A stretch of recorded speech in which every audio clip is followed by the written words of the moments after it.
दिल्ली शहर से। गर्मी का मौसम था और सूरज ऐसे चमक रहा था जैसे किसी भी इंसान को जला दे। इस बीच हमारी कहानी की फीमेल लीड कृतिका श्रीवास्तव अपने बॉस से आधे दिन की छुट्टी लेकर ऑफिस से डायरेक्ट मैरिज रजिस्ट्रार के ऑफिस पहुंची, अपना मैरिज सर्टिफिकेट लेने।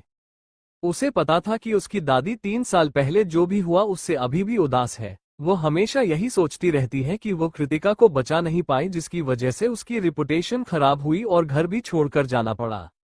उसकी दादी रीमा जी की उम्र होती जा रही है, इसलिए वो हमेशा परेशान रहती है कि उनके बाद उनकी प्यारी पोती कृतिका का ख्याल कौन रखेगा।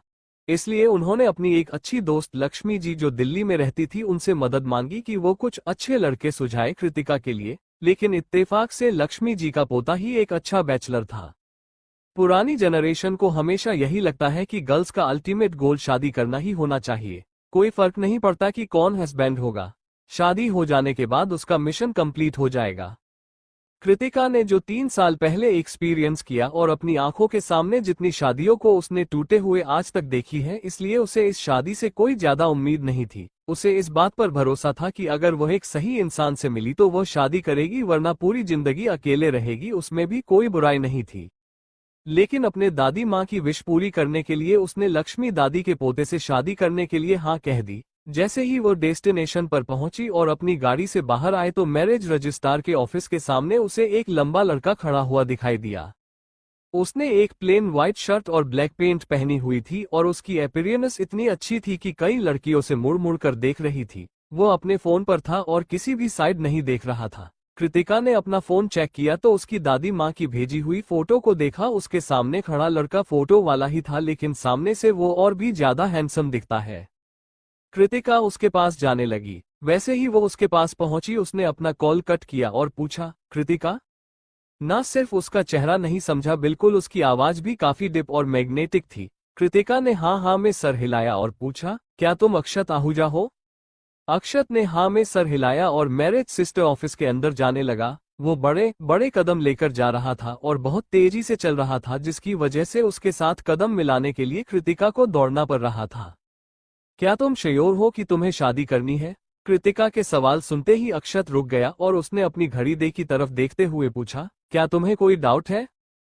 कृतिका उससे पूछना चाहती थी कि क्या वो उसके पास्ट के बारे में जानता है, लेकिन तभी उसे ख्याल आया कि शायद वह भी उसी की तरह है जिसे शादी के लिए अपने बड़ों की तरफ से प्रेशर है, इसलिए वह मजबूरी में ये शादी कर रहा है, ना किसी प्यार या फिर किसी और वजह से।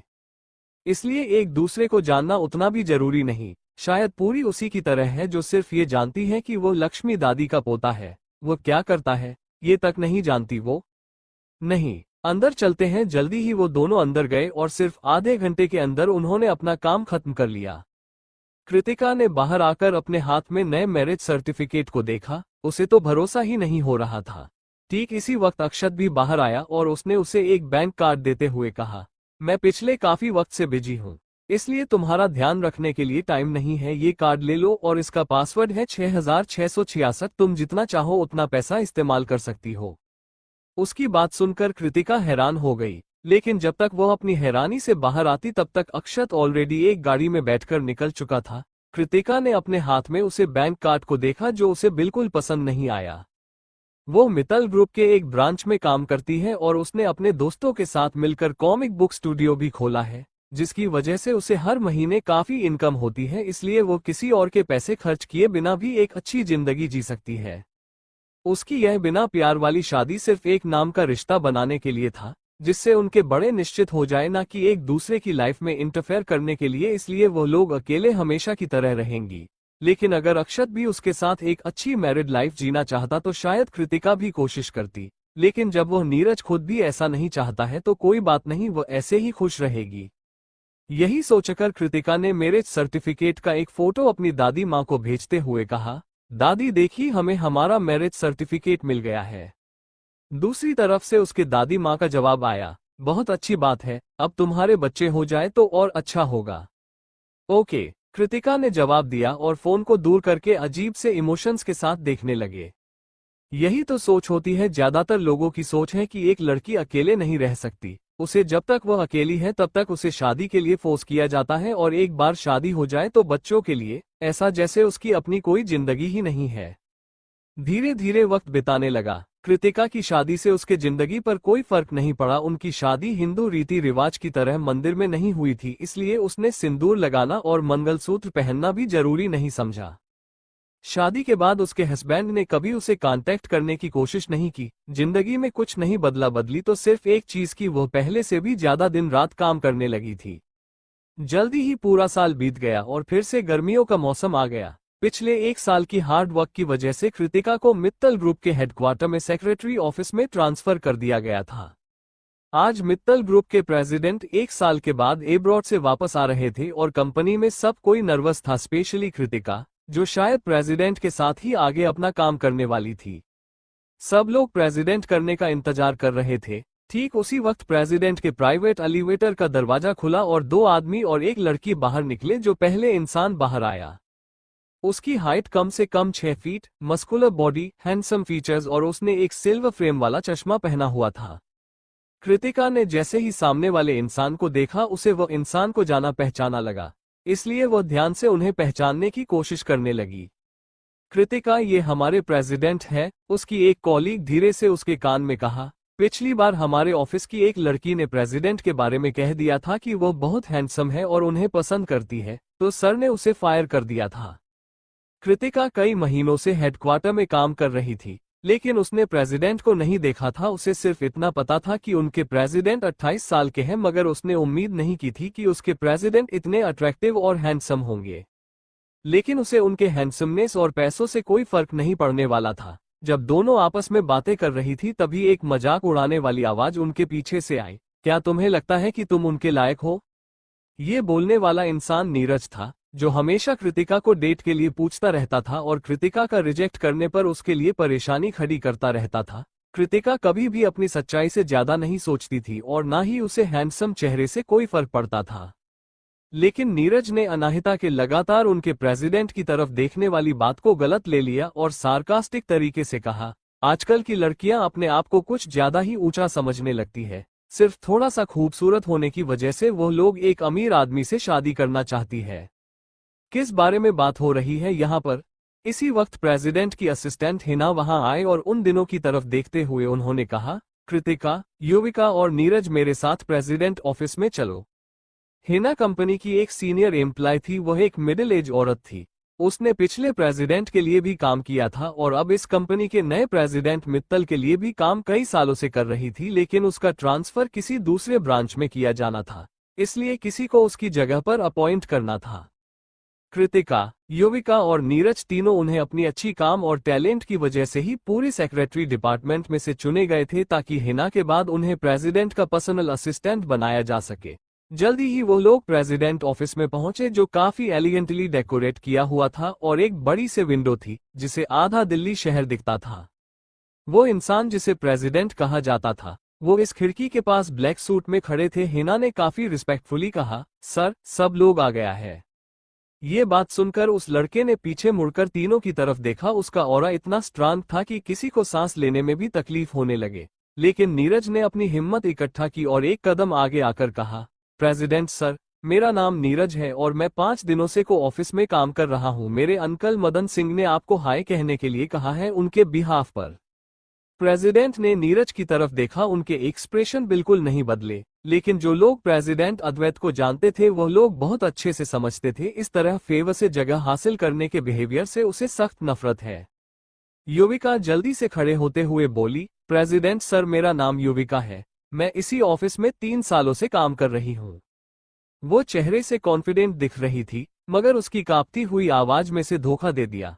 फाइनली प्रेसिडेंट ने कृतिका को देखा, जो उनकी तरफ ही देख रही थी। यहाँ नजदीक से कृतिका उनका चेहरा देख सकती थी, जो और हैंडसम भी लग रहा था। कृतिका को अभी भी लग रहा था, ऐसा लग रहा आज जैसे उसने पहले भी इस चेहरे को कहीं देखा है।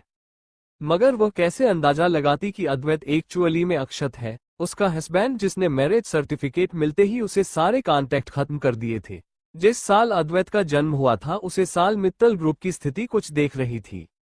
इसलिए उनके इकलौते वारिस को बचाने के लिए परिवार में अद्वैत की 2 आइडेंटिटी क्रिएट कर दी थी।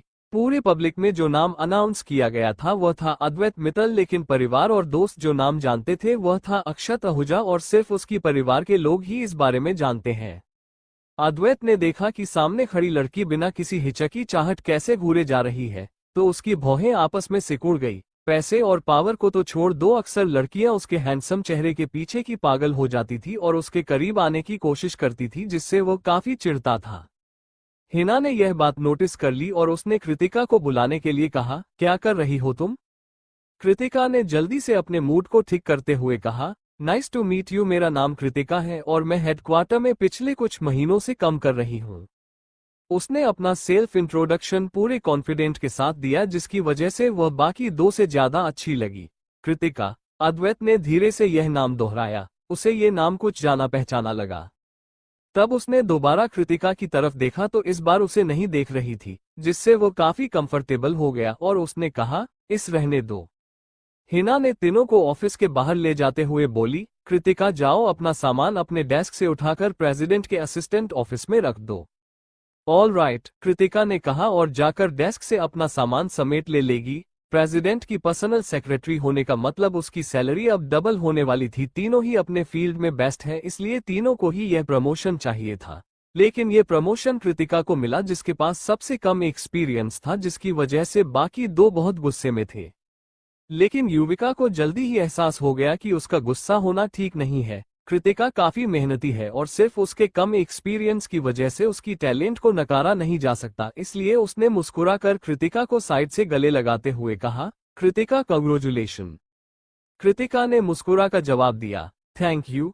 लेकिन नीरज उतना अच्छा नहीं था, उसने सार्कास्टिकली कमेंट किया, युविका तुम्हें और सीखने की जरूरत है। ऐसा नहीं है किसी को अच्छा काम करने से तुम्हें प्रमोशन मिल जाएगा, तुम्हें यह भी सीखना होगा कि आदमी को कैसे सिड्यूस किया जा सकता है।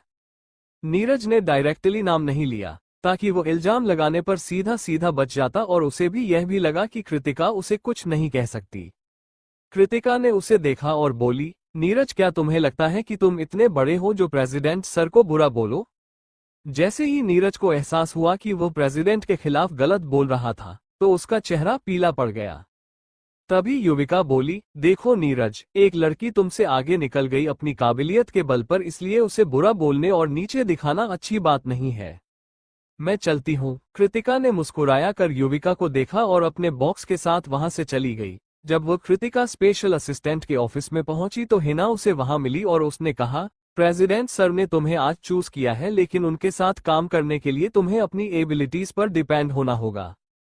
आगे बोलते वक्त उनकी आवाज थोड़ी सीरियस हो गई और उन्होंने कहा, याद रखना कि प्रेसिडेंट सर को सबसे ज्यादा नफरत है धोखा देने वालों और झूठ बोलने वालों से, इसलिए अपना फ्यूचर अपने हाथों से बर्बाद मत करना।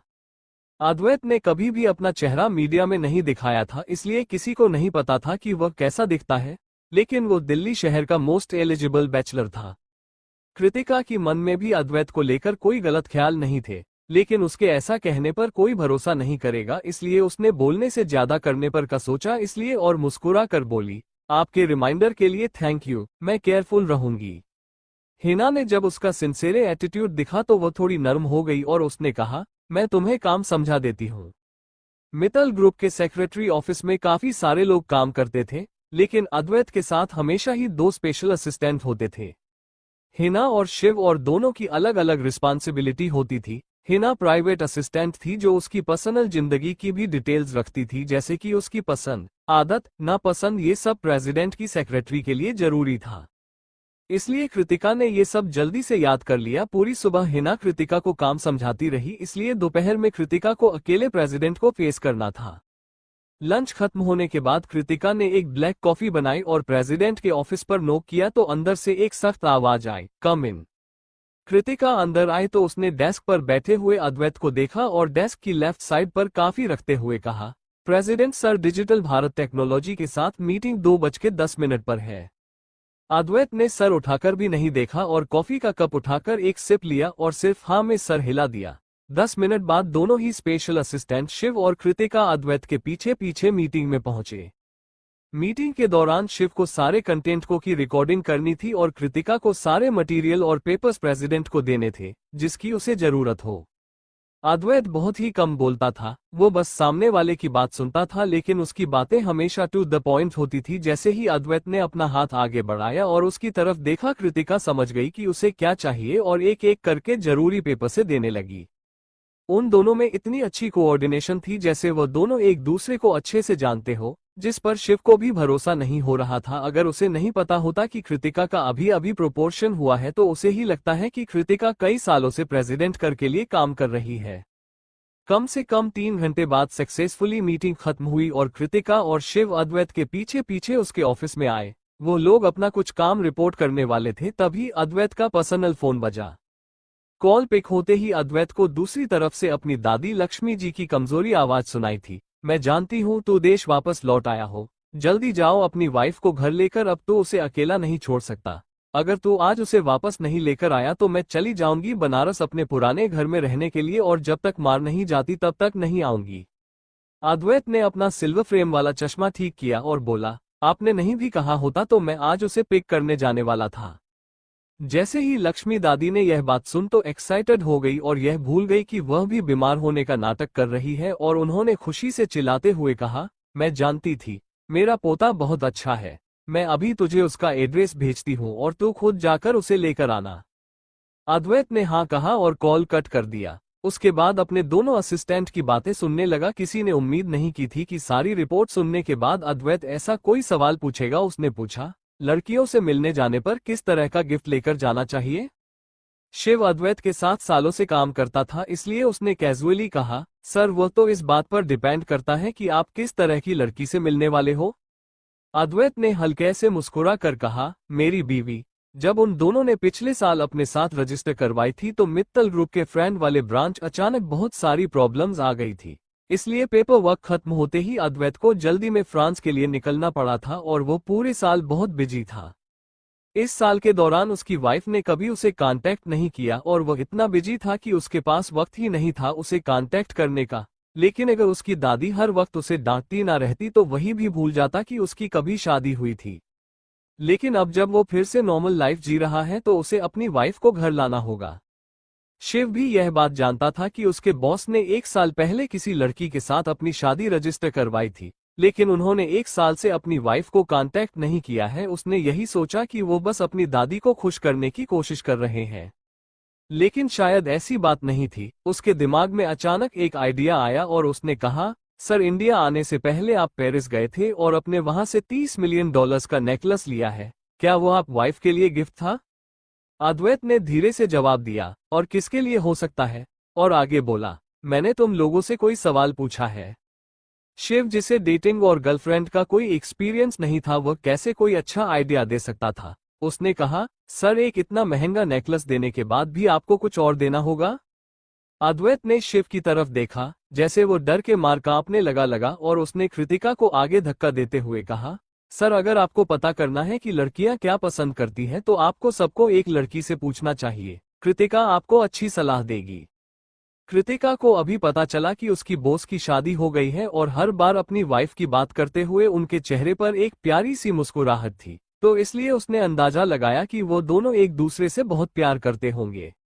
रिच, हैंडसम और अपनी बीवी से पागलों की तरह प्यार करने वाले कृतिका के मन में अपने बॉस के लिए एक अच्छा इंप्रेशन बन चुका था। एक आम लड़की के नज़ारे से सोचने के बाद उसने जवाब दिया, प्रेसिडेंट सर, मुझे लगता है लड़कियों को सबसे ज्यादा ज्वेलरी पसंद होती है, लेकिन गिफ्ट कितना भी महंगा क्यों ना हो उसके पीछे का थॉट मैटर करता है। अगर आप उसे महंगी गिफ्ट ना भी देखकर छोटे छोटे एफर्ट्स करेंगे तो भी काफी होगा, जैसे कि एक फूलों का बुके देना, उसे अपने साथ डिनर पर बाहर ले जाना और साथ में मूवी देखना। अद्वैत का डेटिंग में बिल्कुल एक्सपीरियंस नहीं था, इसीलिए उसे हमेशा ही लगता था कि शादी करना बाकी रिश्तों की तरह ही एक नॉर्मल बात है। इसे उसने सारी बातें सुनने के बाद कृतिका इंस्ट्रक्शन दिए, ठीक है जाओ और जाकर प्रिपरेशन कर दो। ऑर्डर मिलते ही कृतिका ने इम्मीडिएटली उसे फ्लावर शॉप को कांटेक्ट किया, जहां से अक्सर मित्तल ग्रुप की पार्टी में फूल आते थे, और पर्सनली एक रेड रोजेस का बुके ऑर्डर किया जो प्यार को दर्शाता था, और एक सिटी पर डेटिंग रोस्ट्रम या फिर मूवी थिएटर चुना। कृतिका के लिए कोई मुश्किल काम नहीं था, भले ही उसके पास कोई डेटिंग एक्सपीरियंस ना हो, मगर वह एक लड़की थी। वह एक एक कदम लेते हुए प्रेसिडेंट के साथ काम करने के लिए काबिल बनती जा रही थी, जिसके लिए उसे काफी एफर्ट्स भी लगाने पड़ रहे थे। उसने दिल्ली शहर के सबसे बेस्ट रेस्टोरेंट जो कपल के लिए माना जाता था उसमें एक टेबल बुक की, और वह लाल गुलाब का बुके वही अद्वैत के काम में भिजवा दिया, और उसके बाद प्रेसिडेंट के ऑफिस आए तो उसका आज का काम खत्म हो गया था। आज का उसका काम बहुत ही आसान और स्मूथली हो गया, लेकिन सिर्फ कृतिका जानती थी कि आज पूरे दिन वह कितनी टेंशन में थी। घर आकर वह फाइनल ही रिलैक्स हुई और बेचैनी से काउच पर फंसर गई, जिससे उसकी हल्की नींद भी लग गई। वही अद्वैत कृतिका के बिल्डिंग के सामने पहुंचा और वह उसे कॉल करने ही वाला था। तब जाकर उसे रिलायंस हुआ कि उसके पास अपनी ही बीवी का नंबर नहीं है। उसे अपनी बीवी को नहीं डील करने के लिए काफी गिल्टी फील हुआ और शादी के बाद उसने उसकी बिल्कुल चिंता नहीं की और ना ही 1 साल तक उसे कांटेक्ट किया, यहाँ तक कि उसने उसका फोन नंबर भी नहीं सेव किया है। अद्वैत ने फ्यूचर में उसे अच्छे से ट्रीट करने का फैसला कर किया। उसने अपनी दादी माँ की चैट हिस्ट्री से एक नंबर निकाला जो उन्होंने भेजा था और कॉल किया। कॉल पिक होते ही दूसरी तरफ से एक हल्की सी नींद भरी और सॉफ्ट आवाज आई, जैसे कोई अभी अभी जगह हो। हे लोग, कौन है? उसकी वाइफ ने भी उसका नंबर सेव नहीं किया है और उसने कहा, अक्षत बोल रहा हूँ। हेलो मिस्टर अक्षत, क्या कर सकती हूँ मैं आपके लिए? उसकी आवाज थोड़ी पोलाइट थी, मगर ऐसी जैसे वह अजनबियों से बात कर रही हो, जैसे वह उसे बिल्कुल नहीं जानती। अद्वैत कुछ कहता उससे पहले ही उसे पीछे से एक लड़के की आवाज सुनाई दी, कृति उठ जाकर आपका खाना खा ले। अचानक अद्वैत को कुछ रियलाइज हुआ और सिल्वर ग्लास के पीछे छुपी हुई उसकी खूबसूरत आंखें डार्क हो गई और उसने कॉल कट कर दिया। उसने अपने हाथ में पड़ के बॉक्स और फूलों को देखा, जिससे उसकी आंखों में दर्द होने लगा। उसने दूसरी तरफ देखते हुए एक सिगरेट जला ली और उसका एक गहरा धुआं अंदर लेते हुए ड्राइवर से बोला, गाड़ी स्टार्ट करो और मॉडर्न कॉलोनी के वाला ले लो। वही कृतिका काफी दिनों से नॉनस्टॉप काम किया जा रही थी, इसलिए 1 साल पहले की बात उसके दिमाग में बिल्कुल नहीं थी और ना ही उसे अक्षत नाम का कोई इंसान नहीं याद था।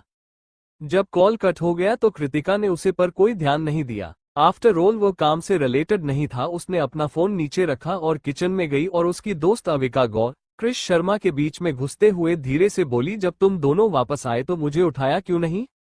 अविका ने प्यार से उसकी नोच को टाइप किया और कहा, तुम बहुत थकी हुई लग रही थी और एक प्यार से पप्पी की तरह सो रही थी, इसलिए मैं तुम्हें उठना नहीं चाहती थी। क्रिश ने भी सारा खाना लेकर डाइनिंग टेबल पर लगाया और रखते हुए बोला, जल्दी करो, हाथ धो लो, डिनर का टाइम हो गया है।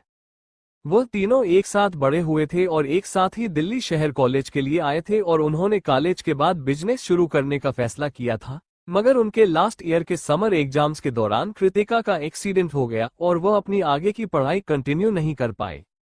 उस इंसिडेंट के बाद तीनों ने ही दिल्ली में रहकर अपना करियर एक साथ शुरू करने का फैसला किया। ग्रेजुएशन के बाद तीनों ने ही एक कॉमिक स्टूडियो खोला और 3 बेडरूम फ्लैट रेंट पर ले लिया।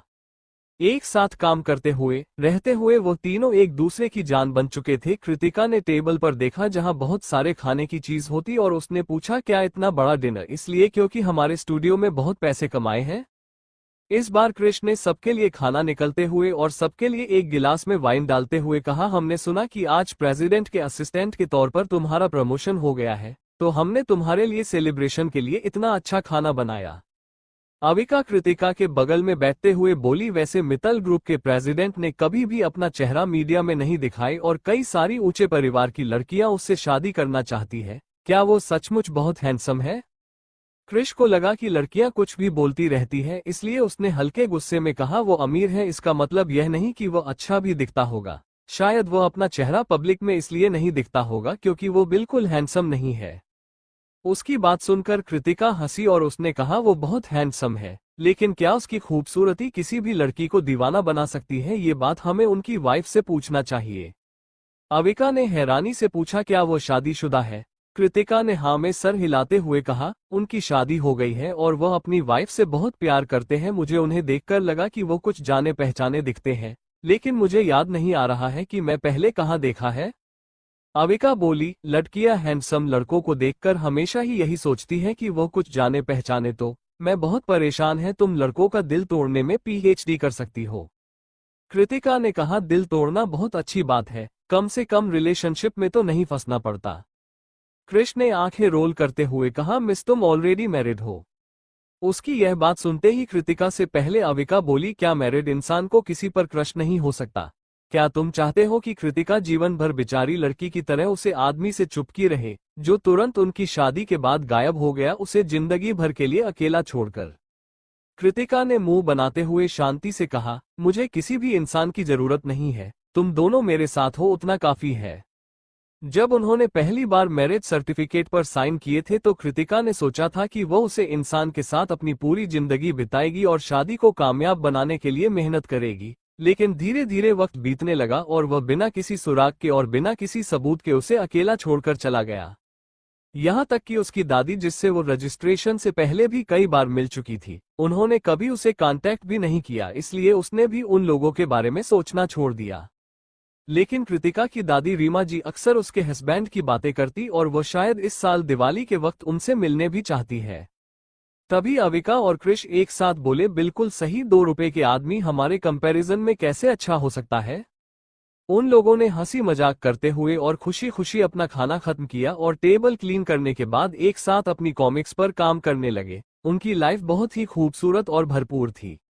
अगली सुबह कृतिका जल्दी कंपनी पहुंच गई। उसके नए बॉस काफी बिजी है, उनके साथ काम करने पर उसे डबल सैलरी तो मिलेगी, मगर उसे किसी काम में और टाइम और एफर्ट्स लगाने होंगे। जैसे ही कृतिका टैक्सी से अपनी कंपनी के सामने उतरी, उसे सामने से एक ब्लैक कलर की BMW धीरे धीरे कंपनी के सामने आई हुई दिखाई थी। गाड़ी रुकते ही वो जल्दी से गई और उसने दरवाजा खोलते हुए कहा, गुड मॉर्निंग प्रेसिडेंसी सर। अद्वैत खुश नहीं दिख रहा था, मगर कृतिका ने कुछ ज्यादा नहीं सोचा और CEO के प्राइवेट एलिवेटर में उसके पीछे पीछे जाने लगी और अपने काम के अनुसार उसे आज का शेड्यूल रिपोर्ट कर रही थी। आज सुबह उनके डिजिटल भारत टेक्नोलॉजी के CEO के साथ गोल्फ अपॉइंटमेंट था। वो लोग गोल्फ क्लब पहुंच गए। वहां पहुंचने पर अद्वैत को देखकर लग रहा कि वो नॉर्मल हो गया है और डिजिटल भारत टेक्नोलॉजी के CEO के साथ अच्छे से बात कर रहा है। लेकिन शिव और कृतिका, जो साइड में खड़े होकर इंतजार कर रहे थे, वो अभी भी प्रेशर महसूस कर सकते थे। शिव काफी सालों से अद्वैत का साथ था और उसने अपने बॉस को इतनी इमोशंस दिखाते हुए पहले कभी नहीं देखा था। उसने पूछा, कृतिका तुम्हें पता है कि सर को हुआ क्या है? कृतिका ने ना में सर हिलाया और कहा, अगर तुम्हें नहीं पता तो मुझे कैसे पता होगा? शिव ने थोड़ी देर के लिए सोचा तो उसे समझ में आया कि आजकल काम में कोई प्रॉब्लम नहीं है, तो हो सकता है उनके बॉस को पर्सनल लाइफ में कोई प्रॉब्लम है। अचानक उसे कुछ आइडिया है और उसने बोला, क्या ऐसे हो सकता है कि कल रात सर को उनकी वाइफ से वो ना मिला हो जो चाहते हो? उसकी बात सुनकर कृतिका स्पीचलेस हो गई। क्या उन्हें इस बात पर डिस्कशन करना जरूरी है? उसने ज्यादा नहीं सोचा और सामने अद्वैत को देखा, जो धीरे से, जो एलिगेंटली अपने गोल स्टिक को पकड़े हुए होल में बॉल डाल रहा था और उसका हर एक शॉट परफेक्ट था। लेकिन डिजिटल सपोर्ट टेक्नोलॉजी के CEO का शॉट इतना स्मूथ नहीं था और कई बार कोशिश करने पर भी उसकी बाल हॉल नहीं जा रही थी। कुछ राउंड के बाद दूसरी कंपनी के बॉस ने हाथ के चेहरे से किसी को पानी लाने के लिए कहा। ये देखकर कृतिका ने जल्दी से आगे जाकर अद्वैत को एक बोतल पानी और टॉवल दिया। ठीक उसी वक्त डिजिटल भारत के CEO ने कृतिका को देखा और उसकी गंदी आंखें उसकी बॉडी को स्कैन कर रही थी। कृतिका ने एक व्हाइट शर्ट और नी लेंथ स्कर्ट पहनी हुई थी और उसने अपने लंबे बालों को एक बना बनाया हुआ था, जिसे उसकी पतली गर्दन दिखाई दे रही थी। उसने कोई मेकअप नहीं किया था, मगर वह काफी एलिगेंट दिख रही थी। वो काफी क्लीन और प्रोफेशनल था, एक टिपिकल ऑफिस अटायर। लेकिन दूसरी तरफ का कंपनी का बॉस लगातार उसकी बॉडी को ऐसे देख रहा था जैसे वो कृतिका को बिना कपड़ों की इमेजिन कर रहा हो। वो अपनी लस्टफुल आंखों से किसी को देखते हुए बोला, मिस्टर मित्तल, ना सिर्फ आपकी नई असिस्टेंट यंग और ब्यूटीफुल है, मगर इसका फिगर भी काफी अच्छा है। अद्वैत ने सख्त आवाज में जवाब दिया, मिस्टर उसकी ज्यादा तारीफ कर रहे हैं। डिजिटल भारत कंपनी का CEO हंसा और उसने कृतिका से पूछा, मिस, क्या आपको पता है गोल्फ कैसे खेला जाता है? एक पर्सनल असिस्टेंट होने के नाते कृतिका थोड़ा जानती थी, मगर कोई एक्सपर्ट नहीं थी और इस सिचुएशन में वो बिल्कुल नहीं फंसना चाहती थी, इसलिए उसने कहा, मैं नहीं जानती। उसे इस वक्त सामने खड़े आदमी से नफरत हो रही थी, लेकिन वहां पर बिजनेस डील में कोई प्रॉब्लम होना हो, इसलिए उसने कोई रिएक्शन नहीं दिया। उसने अद्वैत के हाथ से खाली पानी की बोतल ली और साइड में जाने लगी। डिजिटल सपोर्ट कंपनी का CEO एक फॉरेनर था जिसका नाम रोबोट स्मिथ था, मगर वह हिंदी काफी अच्छी बोल लेता था। कृतिका के जाने से पहले ही उसने डायरेक्टली उसे पीछे से कमर पर हाथ लपेटे हुए कहा, मिस, अगर आपको नहीं पता तो मैं आपको सिखा सकता हूँ। कृतिका को बहुत गुस्सा आया। उसने अपनी पहनी हुई हिल्स से उसके पैरों पर बहुत तेजी से मारा, जिसकी दर्द के कारण उसने उसे छोड़ दिया और गुस्से में उसे घूने लगा। एक बार फिर उससे छुटते ही कृतिका ने साइड में हटकर बेचैन होकर अद्वैत की तरफ देखा। इस तरह के बिजनेस मीटिंग्स में उसने बिजनेस पार्टनर को ऑफेंड कर दिया है, उसकी नौकरी जाना तो पक्का है।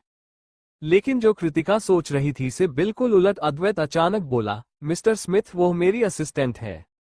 वो बिना किसी एक्सप्रेशन के दूसरे पार्टनर की तरफ देखे जा रहा था, मगर उसकी आंखों में गुस्सा दिखाई दे रहा था। रोबोट में तुरंत डर गया और उसने जल्दी से माफी मांगते हुए कहा, president Mittal, I am sorry, मुझसे गलती हो गई।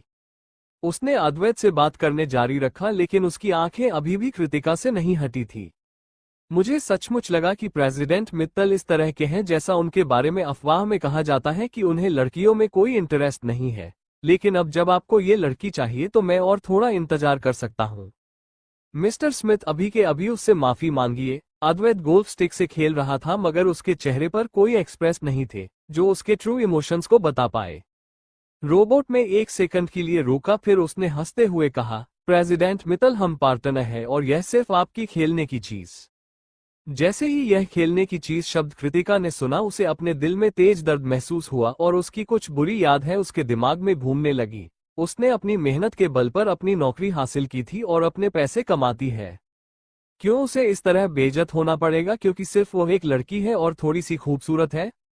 इस बार कृतिका ने अपने लिए अद्वैत को बोलने का इंतजार नहीं किया और वो खुद बोली, मिस्टर स्मिथ, क्या आपके परिवार में कोई लेडीज नहीं है? आप भी तो किसी औरत की कोख से ही पैदा हुए होंगे 9 महीने की प्रेगनेंसी के बाद, या फिर आपको लगता है कि सिर्फ अपनी स्ट्रेंथ और सुपीरियर साबित करने के लिए आप किसी भी लड़को किसी तरह बेइज्जत कर सकते हैं?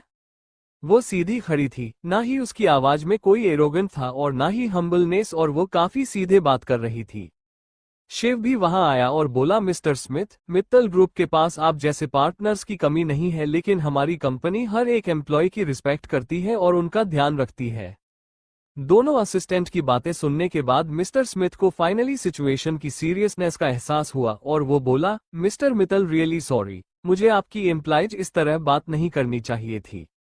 उसके बाद वह रुका और फिर उसने कृतिका की तरफ देखते हुए कहा, miss Kritika, I am very sorry.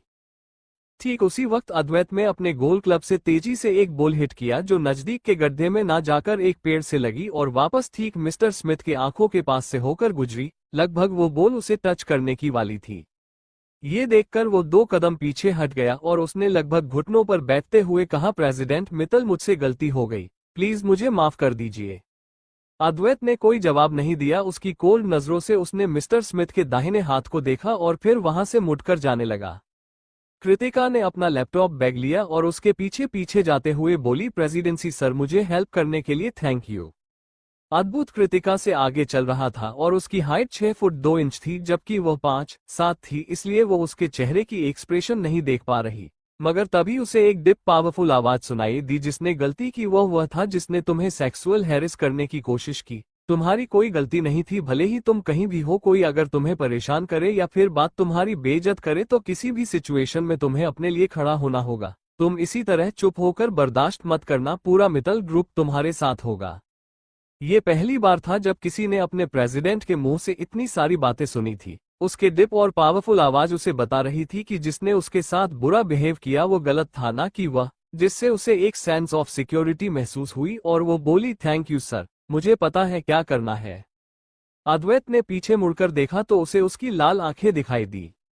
जब उसे परेशान किया जा रहा था तो उसने कोई डर नहीं दिखाए, लेकिन अब वो रो रही है। उसने अपनी आवाज साफट करते हुए कहा, तुम मेरे साथ काम कर रही हो, तुम मुझे रिप्रेजेंट करती हो, इसलिए तुम्हें किसी से डरने की कोई जरूरत नहीं है।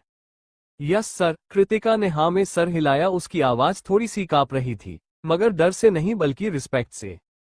4 साल पहले जब उसको परेशान किया गया था तो उसे वक्त कोई ऐसा नहीं था जो इस तरह उसके लिए खड़ा हो सके और कह सके कि जिसने गलत किया उसकी गलती है, ना कि उसकी जो विक्टिम है। अगर कोई उस वक्त ऐसा कहता तो उससे उसका घर नहीं छूटता और नहीं उसकी रेपुटेशन खराब होती। तभी अद्वैत के बोला, तुमने अभी अभी बहुत अच्छा काम किया। कृतिका मुस्कुराकर बोली, थैंक यू। उसी वक्त शिव भी दौड़ता हुआ वहां आया और उसने कहा, सर, मैंने रिलेशन डिपार्टमेंट को इन्फॉर्म कर दिया है डिजिटल सपोर्ट के साथ हमारा कोलैबोरेशन खत्म करने के लिए।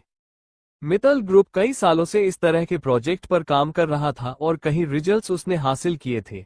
प्रिंस उसे अभी तक अप्रूव नहीं हुए थे, इसलिए उन्हें मेचियो के मैन्युफैक्चरर्स रिसर्च कोर्स जैसे कंपनी के साथ कोलैबोरेशन करना था।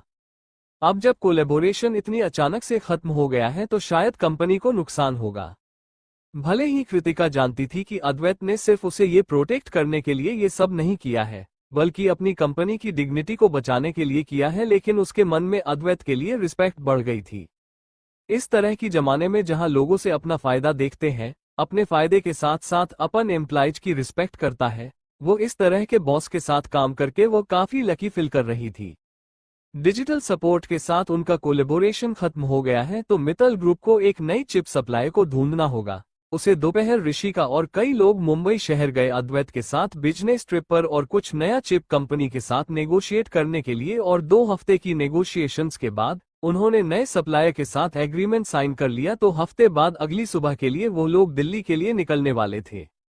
डिनर करने के बाद कृतिका के पास काफी टाइम था, इसलिए उसने यहाँ से कुछ सामान क्रिश और अविका के लिए लेने के लिए डिसाइड किया। जब शिव ने सुना कि वह अकेले शॉपिंग पर जाने का प्लान कर रही है, तो उसने पूछा, तुम चाहती हो कि मैं तुम्हारे साथ चलूं? उसका साथ मानना था कि कृतिका खूबसूरत है और एक अनजाने शहर में रात के वक्त जाना थोड़ा खतरनाक हो सकता है। तभी उसका दिमाग में कुछ ख्याल आया और उसके पीछे मुड़कर अपने बॉस से पूछा, सर क्या आपको भी कुछ गिफ्ट चाहिए अपनी वाइफ के लिए? अद्वैत ने उस रात फोन पर सुनी हुई किसी आदमी की आवाज के बारे में सोचा और उसके भौहें आपस में सिकुड़ गई। लेकिन फिर जब उसने ध्यान से सोचा तो सिर्फ एक आदमी की आवाज फोन पर सुनने से कुछ भी प्रूफ नहीं होता, हो सकता है शायद गलतफहमी हो। इसलिए उसने कहा, तुम दोनों डिसाइड कर लो। तो कृतिका भी बोली, सर गिफ्ट शॉप से अपनी वाइफ के लिए पर्सनली कुछ खरीदना और सिंसेरे होगा। लेकिन जल्दी ही कृतिका को अपने ही बोल गए बातों पर रिग्रेट होने लगा, क्योंकि अपने बॉस के साथ शॉपिंग करना उसके लिए काफी अनकंफर्टेबल था। भले ही शिव भी उसके साथ आया था, मगर माल के पार्किंग लोड फुल होने की वजह से वो गाड़ी पार्क करने के लिए थोड़ी दूर गया था, जिसकी वजह से वहां पर सिर्फ कृतिका और अद्वैत ही रह गए थे। कृतिका जानती थी कि उसके सीईओ सस्ती चीज नहीं खरीद सकते, लेकिन कृतिका महंगी चीज नहीं खरीद सकती थी। उनकी जरूरत को समझने के बाद कृतिका ने पहले अपने बॉस के पसंद की चीज लेने की सोची और उसे एक लग्जरी स्टोर में ले गई। कृतिका देख रही थी कि अद्वैत बिना किसी चीज पर ध्यान दिए सिर्फ चले जा रहा था। अगर वो लोग बिना किसी चीज को देख इसी तरह आगे बढ़ते रहे तो आखिर में कुछ नहीं खरीद पाएंगे। इसलिए उसने जल्दी से आगे जाकर कहा, प्रेसिडेंट सर, क्या आप कुछ खरीदना चाहेंगे? अद्वैत ने हाँ में सर हिलाया और सबसे नजदीक वाले स्टोर में जाने लगा। तभी एक स्टाफ मेंबर ने उसे एंट्रेंस पर रुकते हुए कहा, सर प्लीज लाइन में खड़े हो जाइए। यूजुअली अद्वैत जैसे बड़े इंसान को कोई नहीं रोकता था, लेकिन अद्वैत की असली आइडेंटिटी को जानता नहीं था, इसलिए उसे एक नॉर्मल इंसान समझकर उसे स्टाफ नंबर नहीं वहां रोक दिया। ये देखकर कृतिका ने जल्दी से कंपनी का वीवीआईपी कार्ड निकाला और स्टाफ को दिखाया। वो कार्ड देखते ही उसका एटीट्यूड तुरंत चेंज हो गया और वो स्टाफ उन्हें तुरंत वीआईपी रूम में ले गया। स्टाफ अच्छे से साथ बिहेव करने लगा, यहाँ तक कि वहां के मैनेजर ने खुद आकर कुछ ऐसे पर्स उन्हें दिखाए जिन्हें खरीदने के लिए नॉर्मल कस्टमर को कई महीने लाइन लगाना पड़ता था, और कहा, सर मैडम प्लीज कोई भी चूज कर सकते हैं। जैसे ही स्टोर मैनेजर ने उसे मैडम कहा, कृतिका एम्बेरेस हो गई और उसने कहा, यह मेरे बॉस है। अद्वैत की भौहें आपस में उड़ गई। भले ही देश वापस लौट के बाद उसने अपनी वाइफ को नहीं देखा था, लेकिन वह दूसरों के मन में गलतफहमी नहीं पैदा होने दे सकता था, इसलिए उसने क्लिफाई किया, वो मेरी वाइफ के लिए गिफ्ट सिलेक्ट करने में मेरी मदद कर रही है। सॉरी, वो मैनेजर कई कस्टमर से मिलता था और ऐसी बेसिक मिस्टेक वो कभी नहीं करता था। लेकिन जैसे ही उसने कृतिका और अद्वैत को एक साथ बैठे उन दोनों को देखकर लग रहा था कि वो लोग कपल है। उनकी वाइब, उनका एटीट्यूड बिल्कुल एक कपल की तरह था। अद्वैत को नहीं पता था कि किस तरह के हैंडबैग लड़कियों को पसंद होते हैं, इसलिए उसने सारे खरीद लिए। इनमें से कोई एक तो उसकी वाइफ को पसंद आ ही जाएगा। वो चारों बाग को मिलाकर कीमत करोड़ तक पहुंच गई। उसके बाद कृतिका उसे एक अच्छी और लग्जरियस ज्वेलरी स्टोर में ले गई तो स्टाफ मेंबर्स ने जल्दी से एक अच्छा सा नेकलेस निकाल कर दिखाते हुए कहा, सर यह नेकलेस हमारा लेटेस्ट डिजाइन है, जो इसी साल लॉन्च हुआ है। आपकी वाइफ इसे पहनकर बहुत अच्छी दिखेगी। ठीक है, पैक कर दो। उसे स्टाफ मेंबर को ऐसे कस्टमर बहुत पसंद आते थे, इसलिए मुस्कुरा कर कृतिका से पूछा, मैडम क्या आप पैक करने से पहले ट्राई करना चाहेंगी? यह मेरे बॉस है, कृतिका ने काफी धीरे से एक्सप्लेन किया गया है। इन लोगों की आंखों को क्या गया है, उसके और अद्वैत के बीच की बिहेवियर एम्प्लॉय की रिलेशनशिप से कुछ ज्यादा है। वो बस उसके साथ आए हैं। अगर लोग इसी तरह गलतफहमी का शिकार होते रहे तो उसकी एक इतनी हाई सैलरी वाली जॉब चली जाएगी। कृतिका ने धीरे से अद्वैत की तरफ देखा। इस बार उसने एक्सप्लेन नहीं किया और ना ही उसकी एक्सप्रेशन बदले, मगर कृतिका समझ सकती थी कि वह नाखुश है। आखिर में अद्वैत ने 2 नेकलेस चूज किया, जिससे और लाखों का बिल बन गया। जब कृतिका ने अद्वैत के कार्ड से पेमेंट की तो उसे ऐसा लगा जैसे उसके दिल से खून निकल रहा है। वो बिना थके बिना रुके कई दिन और रात काम करती है पैसे कमाने के लिए, और फिर भी वह इतना सेव नहीं कर पाए ताकि अपने घर का डाउन पेमेंट कर पाए। और अगर वह लगातार कई सालों तक काम करती भी रही तो जो पैसे वो सेव करेगी वह इतने नहीं होंगे जितना अभी अद्वैत ने कुछ बाइक्स और ज्वेलरी पर खर्च कर दिए। सचमुच अमीर और गरीब लोगों में बहुत फर्क है। उन सारी चीजों को पैक करवाने के बाद शिव के आसपास न होने पर कृतिका ही सारी चीज कैरी कर रही थी। मॉल से निकलते हुए अद्वैत ने कैजुअली पूछा, क्या तुम्हें और भी कुछ चीज खरीदनी है? हाँ, कृतिका ने लेफ्ट साइड की तरफ से इशारा करते हुए कहा, मैं जोक्स खरीदना चाहती थी। वो इस मॉल में नहीं मिलेगा, हमें थोड़ी देर चलना होगा। ठीक है फिर चलो। वो बेगस और ज्वेलरी ज्यादा भारी नहीं थे, लेकिन वो काफी बड़े बड़े बॉक्स में पैक थे। कृतिका एक हाथ में 2 बाइक्स लेकर चल रही थी, जिससे वो एक कुली की तरह लग रही थी। ना सिर्फ चीज थकाने वाला था बल्कि जो भी लोगों से देख रहे थे वो हंस भी रहे थे, और वो अद्वैत की तरह जल्दी जल्दी चल भी नहीं पा रही थी, इसलिए वो थोड़ी पीछे छूट गई। कृतिका को एहसास हुआ कि जब से लोग उसे एक कपल की तरह बोलने लगे तब से ही अद्वैत का बिहेवियर उसके लिए और ठंडा हो गया है। शायद उसे डर हो कि कोई फिर से उन्हें देखकर कपल समझ लेगा, या फिर उन्हें डर हो कि मेरे मन में कुछ अनरियलिस्टिक ख्याल आ जाएंगे। इन सब के बारे में सोते हुए कृतिका ने गहरी सांस छोड़ी। लेकिन एक शादीशुदा आदमी होकर दूसरी लड़की से दूरी बनाकर रखना, अद्वैत की इस सोच के लिए कृतिका ने मन ही मन उसे अप्रिशिएट भी किया। ठीक 10 मिनट बाद वो लोग फाइनली कृतिका की डेस्टिनेशन पर पहुंच गए। वह एक छोटा सा गिफ्ट शॉप था। अविका हमेशा एक ऐसे ही स्टोर से टेडी बेयर खरीदना चाहती थी, लेकिन उसके पास वक्त ही नहीं था मुंबई आने का। कृतिका दौड़ते हुए वहां पहुंची और उसने कहा, मुझे कुछ चीजें खरीदनी है। अद्वैत ने कहा, मैं तुम्हारा बाहर इंतजार कर रहा हूं। कृतिका ने सोचा कि वह अपने बॉस को ज्यादा देर इंतजार नहीं करवा सकती, इसलिए उसने जल्दी से जाकर सबसे पहले अविका के लिए टेडी खरीदा और फिर रैंडमली कुछ एसेसरीज खरीदी जो उसे पसंद आती है। जैसे ही उसने कुछ क्यूट छोटी छोटी चीजें देखी, वह रुक गई और उन्हें ठीक से चुनकर लेने लगी। अद्वैत कोई ज्यादा इंतजार करने वाला इंसान नहीं था, खास करके दूसरों के लिए। वो बाहर इंतजार करने के लिए कृतिका के लिए सिर्फ इसलिए मान गया क्योंकि कृतिका ने गिफ्ट चूज करने में उसकी मदद की थी। वह रोड साइड पर खड़ा होकर अपनी सिगरेट निकालकर स्मोक कर रहा था और ग्लास विंडो से कृतिका को कुछ चीज लेते हुए देख रहा था। वो नोट कर रहा था कि कृतिका उस बड़े से मॉल में इतना खुश नहीं थी जितना वो इस वक्त छोटी सी शॉप में है। उसकी आंखें चमक रही है जैसे वो कोई कीमती खजाना सेलेक्ट कर रही हो। क्या सभी लड़कियों को ऐसे ही चीज पसंद होती है? क्या उसकी वाइफ को भी पसंद आएगी? उसने स्टोर में जाकर कुछ छोटे छोटे टॉयज लेने का फैसला किया और अपनी वाइफ को से पकड़े हुए इमेजिन करने लगा। लेकिन उसे याद नहीं था उसकी वाइफ दिखती कैसी है, बस उसे याद था कि उसकी वाइफ काफी खूबसूरत है। अद्वैत ने कृतिका की तरफ देखा और अपने मन में सोचने लगा कि कृतिका और उसकी वाइफ काफी एक जैसे दिखते हैं। मगर उसने जल्दी से अपने यहाँ ख्याल झटका दिया, ये सोचकर कि वो कभी लोगों के या फिर खास करके लड़कियों के अपीयरेंस पर ध्यान नहीं देता है, इसलिए वो अपनी वाइफ का चेहरा भी भूल गया है। और कृतिका कुछ दिनों से हर वक्त उसके आसपास होती है, इसलिए वो अपनी वाइफ के चेहरे में कृतिका के चेहरे को इमेजिन करने लगा है। कृतिका ने अद्वैत को देखा और पूछा, सर, क्या आपकी वाइफ के लिए भी आपको कुछ चाहिए? क्या उसे ये पसंद आएगा? प्रेसिडेंट सर, लड़कियों को गिफ्ट से फर्क नहीं पड़ता, मगर उसे गिफ्ट के पीछे की सोच से फर्क पड़ता है। अब जब आप उसके लिए गिफ्ट लेने में इतनी एफर्ट्स लग रहे हैं तो उन्हें कुछ भी पसंद आएगा? रियली? उसकी वाइफ ने तो उसका नंबर भी सेव नहीं किया, क्या उसे उसकी खरीदी हुई चीज पसंद आएगी? अद्वैत ने सोचा कि ठीक शादी होने के बाद वो अपनी वाइफ को बिना कुछ कहे छोड़कर चला गया और पूरे साल तक उसने उसकी कोई खबर भी नहीं ली। अब सिर्फ एक कॉल कर देने से उसे लगता है उसकी वाइफ घर आ जाएगी। शायद इस तरह नहीं होने वाला है। उसे उसके लिए और गिफ्ट खरीद कर उसे खुद लेने जाना होगा।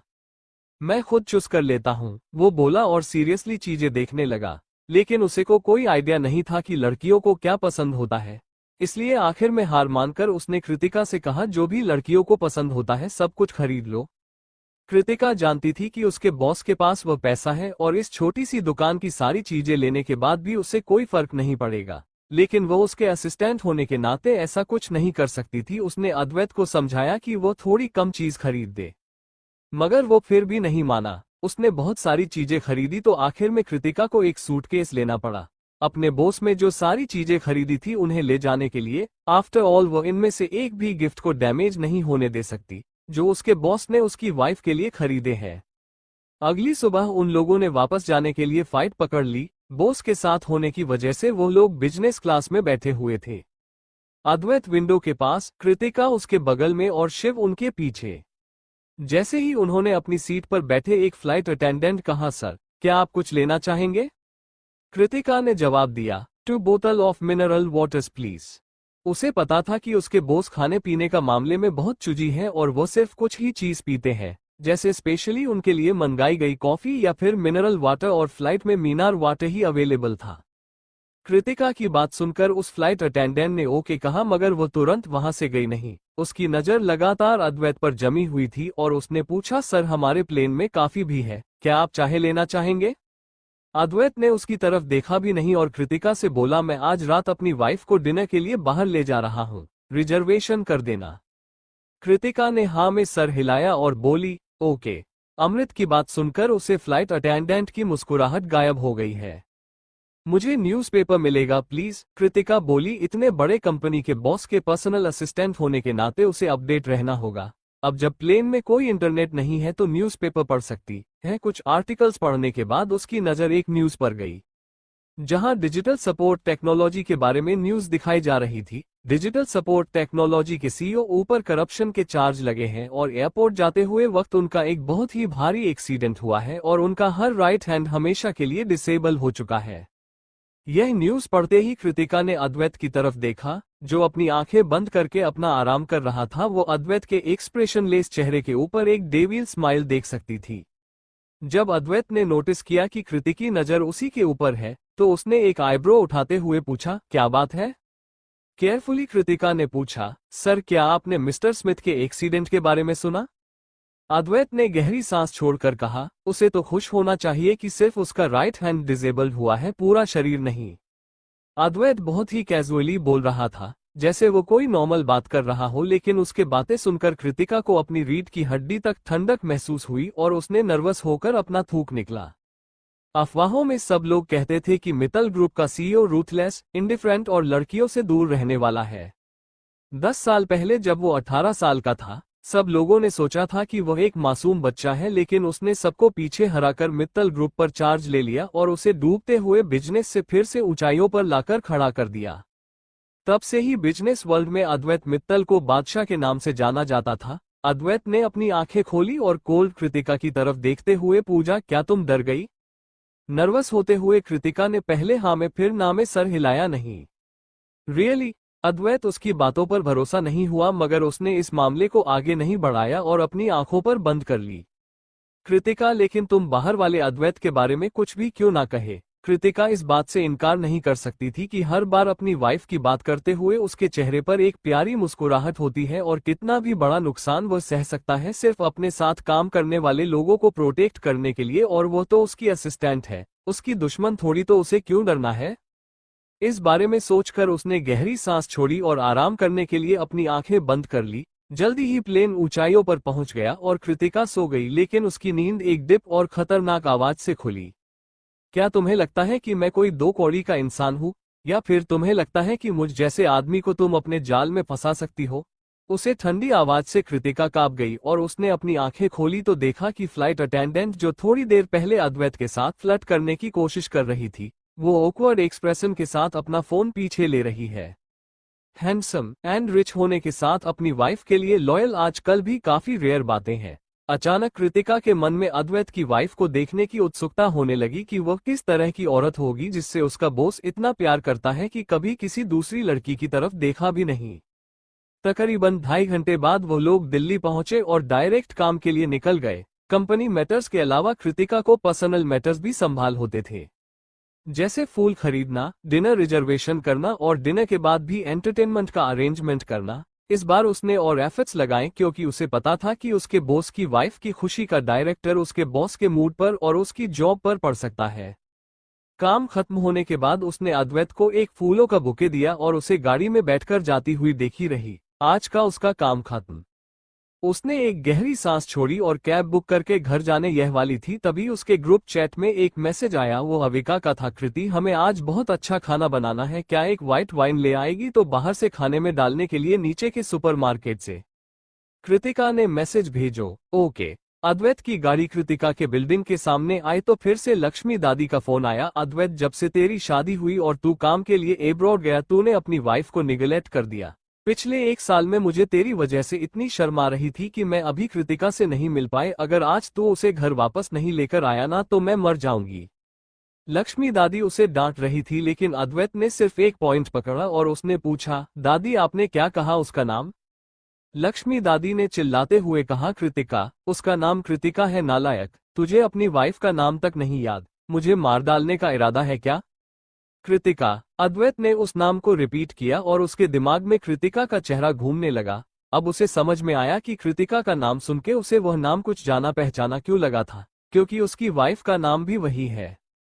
उसे मुस्कुराकर कहा, दादी मैं उसे पीक करने ही आया हूँ। एक बार काम हो जाने के बाद सबसे पहले उसी को आपसे मिलाने लेकर आऊंगा। ये सुनकर वो थोड़ी शांत हुई और उन्होंने जवाब दिया, इस बार अपनी बातों को मुकर मत जाना। अगर इस बार तुम उसे लेकर नहीं आए ना तो मुझे भी मिलने मत आना, मैं तुम्हें बता देती हूँ। कृतिका बहुत अच्छी लड़की है, तुम बहुत लकी हो कि वह तुम्हारी वाइफ है, तुम्हें उसका ख्याल रखना होगा। अद्वैत अपनी वाइफ से सिर्फ एक बार मिला था और सिर्फ कुछ ही बातें हुई थी, इसलिए वो उसकी पर्सनैलिटी नहीं जानता था, लेकिन उसे अपनी दादी माँ के जजमेंट पर भरोसा था और अब जब उनकी शादी हो गई है तो उसका ख्याल रखना उसका फर्ज था। उसने हाँ में सर हिलाते हुए कहा, ऑलराइट। कॉल कट करने के बाद कृतिका के रेसिडेंशियल कॉम्प्लेक्स के बाहर गाड़ी रुकते हुए ड्राइवर ने कहा, सर हम आ गए हैं। क्या आप चाहते हैं कि मैं मैम को बुला कर लायूं और मैं अपनी वाइफ को लेने खुद जाऊंगा? अद्वैत गाड़ी से उतरा, अपने हाथों में एक फूलों का बुके लिए हुए और उसे रेसिडेंशियल कॉम्प्लेक्स के अंदर जाने लगा।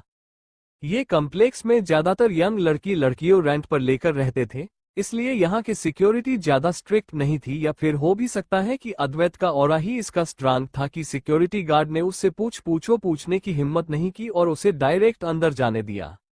अद्वैत ने बिल्डिंग नंबर 10 की यूनिट 1 में डायरेक्ट 15th फ्लोर के लिए लिफ्ट ले ली और अपार्टमेंट नंबर 1501 के सामने खड़ा हो गया और उसने डोर नॉक किया।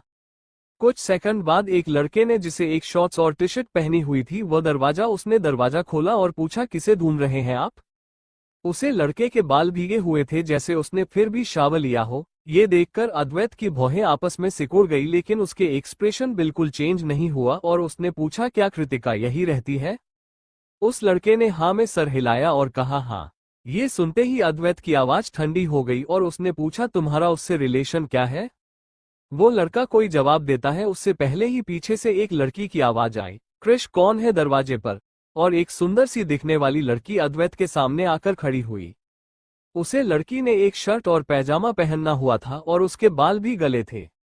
श्योर वह भी शावर लेकर आए है। अद्वैत ने ये सोच लिया कि क्रिश और अविका दोनों एक साथ शावर ले रहे हैं तो उनका रिश्ता सिंपल तो नहीं होगा। अविका ने अद्वैत की तरफ देखा तो उसकी आंखों में चमक आ गई और उसने पूछा, कौन हो आप? किसे ढूंढ रहे हो? अद्वैत ने कोल्डली अपने सामने खड़ी लड़की को देखा, जिसका चेहरा बिल्कुल अजनबी था, मगर वो उसकी वाइफ थी। न सिर्फ वह किसी और आदमी के साथ इन्वॉल्व है, बल्कि उसे पहचानती तक नहीं। अद्वैत की आंखें कोल्ड हो गई और उसने डार्क आवाज में पूछा, क्या है तुम दोनों का रिश्ता? क्रिश सीधा खड़ा हो गया और उसने अविका को साइड से हक करते हुए कहा, हमारा रिश्ता क्या है, इससे तुम्हें क्या फर्क पड़ता है? मैं तुम्हें वार्निंग दे रहा हूं, फिर से हमें परेशान मत करना, वरना मैं तुम्हें छोड़ूंगा नहीं। इतना कहकर उसने तेजी से दरवाजा अद्वैत के मुंह पर बंद कर दिया। कुछ सेकंड तक अद्वैत बंद दरवाजे को घूरता रहा, जब जब वह सोचता कि उन दोनों का रिश्ता क्या हो सकता है और शायद वह लड़की ही उसकी वाइफ है, उसके दिल में एक अजीब सी घिन पैदा होती है। वो अपने मन में शायद उसके लिए बहाने बना सकता था, लेकिन जब उसने अपनी आंखों से सब देख लिया है तो वह कैसे झूठला सकता है? अगर उसने नहीं देखा होता तो वह भरोसा नहीं करता, लेकिन अब उसे इस बात को मनाना होगा कि उसकी वाइफ का किसी और आदमी के साथ रिलेशनशिप है और उसकी वाइफ के बॉयफ्रेंड ने उसे के मुंह पर दरवाजा बंद कर दिया। वो पीछे मुड़ा और फूलों का बुके कचरा के डब्बे में डालते हुए डायरेक्ट लिफ्ट में चला गया। क्रिश, जो छोटे से पीपहोल से अद्वैत को जाते हुए देख रहा था, उसमें नर्वसली होकर धीरे से अपने चेस्ट पर हाथ रखते हुए कहा, अभी क्या तू इस इंसान को जानती है? अविका ने कहते हुए कहा, बहुत डरावना था यार, बहुत डरावना। हे भगवान, कृतिका अभी अभी सुपरमार्केट से सामान लेकर आई होगी। दोनों एक साथ बोले और उन्हें कृतिका की चिंता होने लगी, इसलिए दोनों ही एक साथ घर का दरवाजा खोलकर भेगे। लेकिन ठीक उसी वक्त दूसरी लेफ्ट वहां पर खुली और कृतिका घर का सामान लेकर आई और उन दोनों को देखकर उसने पूछा, तुम दोनों क्या कर रहे हो? कृष ने ध्यान से कृतिका को देखा और जब उसे यकीन हो गया कि वह बिल्कुल ठीक है तो उसने एक राहत की सांस ली और पूछा, क्या तुम नीचे या फिर आसपास किसी वियर्ड इंसान से मिली थी? कृतिका ने कंफ्यूज एक्सप्रेशन के साथ पूछा, नहीं, क्या हो रहा है? कृष और अविका उसके हाथ से सामान लेकर घर के अंदर गए और दरवाजा बंद करते हुए आसपास नजर घूमने के बाद कृष बोला, एक आदमी आया था हमारे घर पर और उसे देखकर लग रहा खतरनाक है। मैंने उसके कुछ सवालों का जवाब सच सच दिया लेकिन टाइम पर अलर्ट हो गया और उसे यहां से भगा दिया। अविका ने भी हाँ में सर हिलाते हुए कहा, यह सही कह रहा है कृष, उस आदमी को देखकर ऐसा लग रहा था जैसे वह हमें जिंदा निगल जाएगा। बहुत डरावना था वो। अच्छा हुआ कृष ने टाइम पर रिएक्ट किया। नहीं अविका, कृतिका ने कहा, हमारे पड़ोस में बहुत सारे लोग हैं। मैंने कुछ दिनों पहले आसपास में चोरी की खबर भी सुनी थी। हमें अगली बार और केयरफुल रहना होगा। कृष ने अपना फोन निकलते हुए कहा, मैं जा रहा हूं ऑनलाइन सर्विलांस डिवाइस खरीद के अपनी दरवाजे पर इंस्टॉल करने के लिए। अगर तुम लेट काम करो तो मुझे एडवांस में कॉल कर देना, मैं तुम्हें नीचे आऊंगा पिक करने के लिए। कृतिका ने हाँ में सर हिलाया और बोली, ओके। तभी अविका ने कहा, लेकिन कुछ भी कहो, वो बहुत हैंडसम इंसान था। ये सुनकर कृतिका और कृष एक टाइम पर बोले, मिस किसी के चेहरे से उसकी इंटेंशंस पता नहीं चलती। लेकिन अविका फिर भी बोली, लेकिन वो सचमुच बहुत गुड लुकिंग था। कृतिका और कृष बिना किसी एक्सप्रेशन के अद्वैत जाकर गाड़ी में बैठ गया और ड्राइवर को उसने अपनी मॉडर्न कॉलोनी वाली विला चलने के लिए कहा। लगभग 2 घंटे की ड्राइविंग के बाद वो लोग अपने विला पहुंच गए लेकिन उस विला की लाइट अभी भी जली हुई थी। अद्वैत अभी तक अपनी गाड़ी से उतर भी नहीं था, तभी उसे एक जाना पहचाना चेहरा बगीचे में दिखाई दिया। वो लक्ष्मी दादी थी। जैसे ही उन्होंने इस गाड़ी को अंदर आते हुए देखा, वह एक्साइटेड होकर बटलर के सपोर्ट से उसकी तरफ आने लगी। अद्वैत उन्हें देखकर जल्दी से गाड़ी से बाहर उतरा और उसमें अपनी दादी को हेल्प की। दादी क्या है? लक्ष्मी दादी अपनी गर्दन उधर करके गाड़ी के अंदर देख रही थी, लेकिन उन्हें वह इंसान नहीं दिखाई दिया जिसे वह देखना चाहती थी, जिससे उनकी आंखों की चमक कम हो गई और उन्होंने कहा, वो तुम्हारे साथ नहीं आए तो तुम अकेले यहाँ क्या करने के आए हो? दादी, मैं आपसे हमारे रिश्ते के बारे में बात करना आया हूँ। वो अपनी दादी का हाथ पकड़कर उन्हें विला के अंदर ले आया और सारे नौकरों को जाने के लिए कह दिया। लक्ष्मी दादी को लगा कि कुछ गड़बड़ है, इसलिए वो थोड़ी नर्वस हो गई है। बोली, क्या कृति तुमसे गुस्सा है और तुम्हें देखना नहीं चाहती? क्या मैं उसे कॉल करके चीजें एक्सप्लेन कर दूं? अद्वैत ने एक कोल्ड स्माइल के साथ कहा, वो किसी और के साथ है क्या? क्या बकवास कर रहे हो तुम? लक्ष्मी दादी ने सोफे पर रखा हुआ एक पिलो अद्वैत की तरफ देखते हुए गुस्से में कहा, कृति उस तरह की लड़की नहीं है, वो ऐसा चीज कभी नहीं कर सकती। उसकी रिपीटेशन खराब मत करो। मैंने उसे अपनी आंखों से देखा है, क्या वह भी नकली है? लक्ष्मी दादी हैरान हो गई और उन्होंने कहा, क्या कोई मिसअंडरस्टैंडिंग हुई है? मैं कॉल करके पूछ लूं? अद्वैत डिप आवाज में बोला, मैं जिस दिन में देश लौटा था उसी दिन मैंने उसे कॉल किया था तो मुझे उसके साथ एक लड़के की आवाज सुनाई दी। मैंने बेवकूफों की तरह ये सोच लिया कि यह गलतफहमी है और आज मैं जब उसके घर गया तो मैं अपनी आंखों से उसे किसी और लड़के के साथ देखा। क्या आपको अभी भी लगता है कि यह गलतफहमी है? कोई भी अपने पार्टनर को चीटिंग करते हुए देखकर बर्दाश्त नहीं कर सकता था, स्पेशली अद्वैत। भले ही उसकी शादी कृतिका के साथ प्यार पर बेस नहीं थी, लेकिन लक्ष्मी जी जानती थी कि वह ये बात बर्दाश्त नहीं कर पाएगा। उन्होंने अपनी आंखें बंद कर ली और अपने इमोशंस को शांत करते हुए पूछा, अब तुम क्या करना चाहते हो? अद्वैत ने कोल्ड आवाज में जवाब दिया, डाइवोर्स। डाइवोर्स शब्द लक्ष्मी दादी बिल्कुल नहीं सुनना चाहती थी, लेकिन अब जब कृतिका के पास ऑलरेडी कोई है जिसे वो पसंद करती है तो वह लोग कर भी क्या कर सकते हैं। और उन्होंने कहा, अद्वैत देखो, मैं जानती हूँ, लेकिन मुझे लगता है कि तुम्हें कृतिका के नजरिया से सोचना चाहिए। उसकी शादी एक ऐसे इंसान से हो गई जिससे वह जानती तक नहीं थी और सिर्फ एक बार मिली थी और उसके बाद उसका हस्बैंड गायब हो गया। उसके और उसके हस्बैंड के बीच में कोई फीलिंग नहीं है, इसलिए मुझे नहीं लगता कि अगर उसे की लाइफ में कोई आ गया है तो उसमें उसकी कोई गलती है। उनकी बात सुनकर अद्वैत ने एक आईब्रो उठाकर बोला, तो फिर? लक्ष्मी दादी बोली, तो फिर क्यों ना हमें इंतजार करें जब तक वो खुद डाइवोर्स के लिए ना कहे, जिससे तुम दोनों की डिग्निटी बची रह जाएगी। डिग्निटी? अद्वैत ने अपने चश्मे उतारे और आराम से उन्हें साफ करते हुए बोला, दादी अगर आपकी बात नहीं होती तो मैं उस लड़के और उसे लड़की को इस शहर से ही क्या इस देश से गायब करवा देता। क्या आप अभी भी चाहती हैं कि मैं इंतजार करूं? और क्या उसने डिग्निटी के बारे में सोचा था जब वो किसी और लड़की के साथ रिलेशनशिप में आई थी?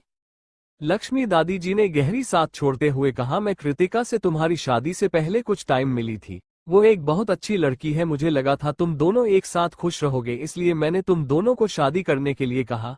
मगर शायद गलती हो गई। मुझे तुम्हारी उम्र को देखकर तुम्हें शादी के लिए फोर्स नहीं करना चाहिए था, और ना ऐसा करती और ना ही ऐसा कुछ होता। सॉरी। अपने जमाने की स्ट्रेट फॉरवर्ड और फियरलेस बिजनेस वूमेन जिन्होंने अपनी जिंदगी में कोई मुश्किलें झेली हैं और मुश्किल बड़े से बड़े विरोधी को आसानी से धूल चटाई है, वो अब उससे माफी मांग रही है। अपनी खुद के पोते से वह माफी मांग रही है, सिर्फ उस लड़की की वजह से। अद्वैत को काफी दुख हुआ और उसने अपने गुस्से को कंट्रोल करते हुए कहा, दादी कोई मुझे किसी काम के लिए फोर्स नहीं कर सकता और ना ही कोई मुझे धोखा तो दे सकता है। वो इतने सालों से अकेला ही रहा है, उसकी जिंदगी में कभी कोई लड़की नहीं आई जिसे वो पसंद कर सके। प्यार में पड़ना तो दूर की बात है, उसकी दादी चाहती थी कि वह शादी कर ले, इसलिए उसने हाँ कर दी। ये शादी प्यार के लिए नहीं की थी, लेकिन जिस वक्त उसने डिसाइड किया था कि वह शादी करेगा, उसने फैसला कर लिया था कि वह अपनी पूरी लाइफ उस लड़की के साथ बिताएगा और कभी उसे धोखा नहीं देगा। लेकिन उसने क्या किया? उसने कभी इमेजिन भी नहीं किया था कि वह एक्साइटेड होकर एक गाड़ी गिफ्ट लेकर उसे पिक करने जाएगा तो उसे पता चलेगा कि उसकी वाइफ किसी और लड़के के साथ रह रही है। लक्ष्मी दादी अपनी पोते को बहुत अच्छे से जानती थी, इसलिए उन्होंने सारा इल्जाम अपने ऊपर लेते हुए कृतिका को प्रोटेक्ट करने की कोशिश की। मैंने कृतिका की दादी से प्रॉमिस किया था कि मेरा पोता उसे बहुत अच्छे से ट्रीट करेगा, इसलिए वो शादी के लिए मान गई थी। मैं नहीं चाहती कि मेरी इज्जत और मेरा प्रॉमिस दोनों ही झूठा साबित हो जाए मेरी दोस्त के सामने। आखिरी बार मुझसे प्रॉमिस कर दो, उसके बाद मैं तुम्हारी शादी वाले मामले को लेकर कभी भी इंटरफेयर नहीं करूंगी और नहीं कुछ कहूंगी। अद्वैत ये बर्दाश्त नहीं कर सकता था कि उसकी दादी उसके सामने किसी चीज के लिए रिक्वेस्ट करे, इसलिए उसने आखिर में हार मान ली और कहा, फाइन, मैं कुछ नहीं करूंगा। इतना बड़ा मामला खत्म होने के बाद लक्ष्मी दादी रिलैक्स होती उससे पहले ही अद्वैत ने अपना फोन निकाला और अपने लॉयर को कॉल किया, मुझे एक डाइवोर्स पेपर्स बनवाने हैं। लक्ष्मी दादी तुम वो इस लड़के को कभी नहीं समझ पाएगी। अद्वैत ने कॉल कट करते हुए उनसे कहा, दादी आप आराम कीजिए, मैं वापस जा रहा हूं अपने विला। वह अपने पोते को अकेला जाता हुआ देखते रही और पहली बार होने रिलायंस हुआ कि शायद उन्होंने गलती कर दी है। उन्होंने अपनी पोते की शादी उसके पेरेंट्स की शादी की तरह नहीं होने देना चाहती थी, इसलिए उन्होंने एक मासूम और प्यारी लड़की चुनी थी अपने पोते के लिए, इस उम्मीद में कि वह दोनों एक साथ हमेशा खुश रहेंगे। लेकिन वह इस मामले को इग्नोर कर गई कि एक अच्छी शादी के लिए इमोशंस होना बहुत जरूरी होते हैं। आधी रात को कृतिका के मीठे मीठे सपने एक फोन कॉल से टूटे। आधी नींद में आंखें मसलते हुए उसने अपने फोन देखा तो उसे स्क्रीन पर बॉस फ्लैश हो रहा था, जिसे देखते ही उसकी नींद तुरंत भाग गई और उसने कॉल उठाकर कहा, प्रेसिडेंट सर। हेलो। लेकिन दूसरी तरफ से एक अजनबी इंसान की आवाज आई, तुम्हारे प्रेसिडेंट कर ड्रग हो गए हैं, सिमर क्लब आकर उन्हें पिक करो। कौन हो तुम? इस वक्त तो उसके बॉस को उनकी वाइफ के साथ होना चाहिए था, तो वह ड्रंक सिमर क्लब में क्या कर रहे हैं? और वह अजनबी कौन है जो उनके फोन से कॉल कर रहा है? मैं शिवम मालिक हूं, जल्दी करो यहां आओ। इतना कहकर दूसरे की तरफ वाले इंसान ने कॉल कट कर दिया। कृतिका जानती थी कि शिवम अद्वैत का दोस्त है और वह भी दिल्ली शहर के एक बड़े परिवार से है। ये कृतिका के काम का ही हिस्सा था कि उसे अद्वैत को घर पहुंचना होगा। कृतिका ने जल्दी से अपने कपड़े बदले और टैक्सी लेकर सिमर क्लब पहुंची। सिमर क्लब दिल्ली शहर का मोस्ट एक्सक्लूसिव क्लब था।